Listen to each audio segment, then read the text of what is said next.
পৃথিবীতে একটা পাপ আছে যে পাপের বাচ্চা হয়, যে পাপের বাচ্চা হয়। পৃথিবীতে একটা পাপ আছে যে পাপের বাচ্চা হয়। কি পাপ? তার নাম গীবত।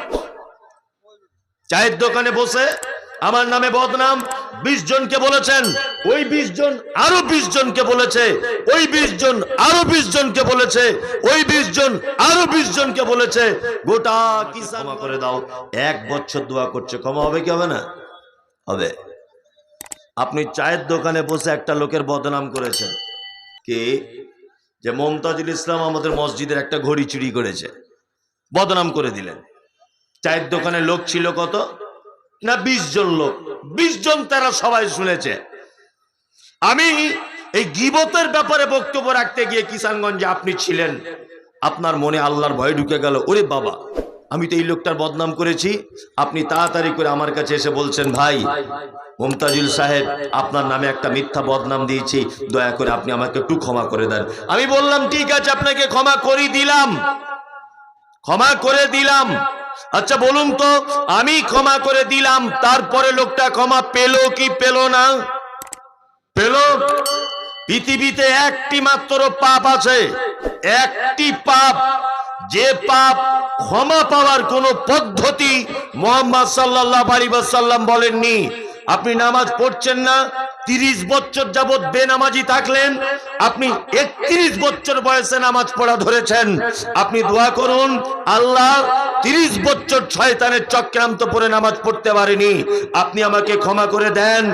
1 দিন 2 দিন 3 দিন 4 দিন ক্ষমা চান, আর নিশ্চয়ই আপনার 30 বছরের নামাজ না পড়ার কারণে যে পাপ হয়েছে এ পাপ ক্ষমা হয়ে যাবে ইনশাআল্লাহ। জেনা করেছেন, ক্ষমা হয়ে যাবে। রমজানে রোজা ছেড়েছেন, ক্ষমা হয়ে যাবে। সুদের টাকা খেয়েছেন, যদি তওবা করেন ক্ষমা হয়ে যাবে। কিন্তু আপনি কারোর গীবত করেছেন, আপনি যদি তওবা করেন যে আল্লাহ আর কোনোদিন গীবত করব না, কোশ্চিন কালেও ক্ষমা নেই।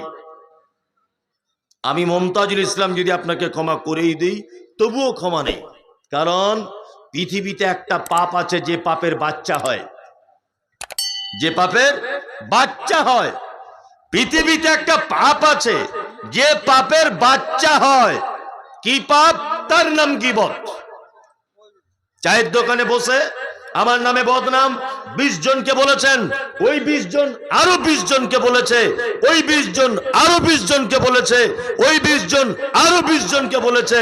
গোটা কিষানগঞ্জ এলাকায় হয়েছে মমতাজুল ইসলাম ঘড়িচোর। আমি না হয় ক্ষমা করে দিলাম, আর ওদের কাছে কে ক্ষমা চাইবে? ওদের কাছে ক্ষমা চাইবে কে? এই পাপ থেকে যদি আপনি ক্ষমা পেতে চান, একটা কাজ। কি কাজ?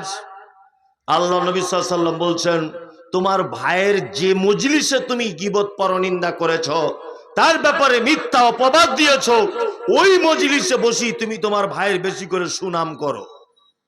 যে না লোকটা খুব ভালো লোক, খুব পরেজগার লোক, আল্লাহওয়ালা লোক, না না এই লোকটা খুবই অমায়িক লোক, খুব ভদ্র মানুষ, যে জায়গাতে আমার দুর্নাম করেছেন ওই জায়গাতে এসে আবার আমার বেশি বেশি করে নাম করেন, তাহলে ইনশাআল্লাহ ক্ষমা হতে পারে। দুই নম্বর হচ্ছে আল্লাহ সুবহানাহু ওয়া তাআলা বলছেন আর একটি কথা, আল্লাযী জামা মালা ওয়া আদ্দাদা, যারা তার সম্পদকে জমা করে করে রাখে, গুনে গুনে রাখে, আজকে 1 টাকা, কাল 2 টাকা, কাল 20 টাকা, কাল 1 লাখ, পরশু 1 কোটি, যারা জমা করে করে রাখে, ইয়াহসাবু আন্না মালাহু আকলাদা, তারা মনে মনে ভাবে যে আমার মাল চিরস্থায়ী থাকবে, আমি চিরস্থায়ী থাকব, আমার মাল আমাকে বাঁচাতে পারে।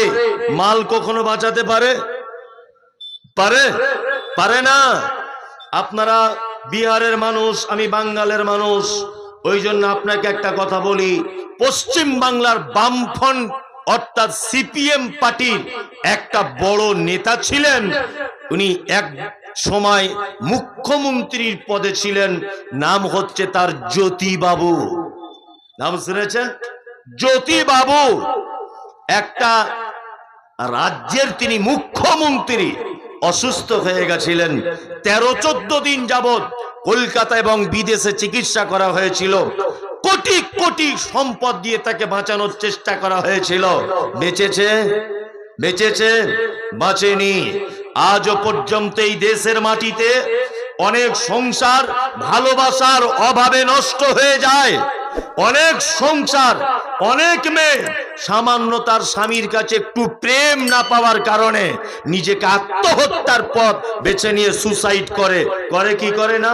কিন্তু পৃথিবীতে ভালোবেসে তার স্ত্রীর জন্য তাজমহল তৈরি করেছিলেন। তার নাম হচ্ছে শাহজাহান বাদশাহ।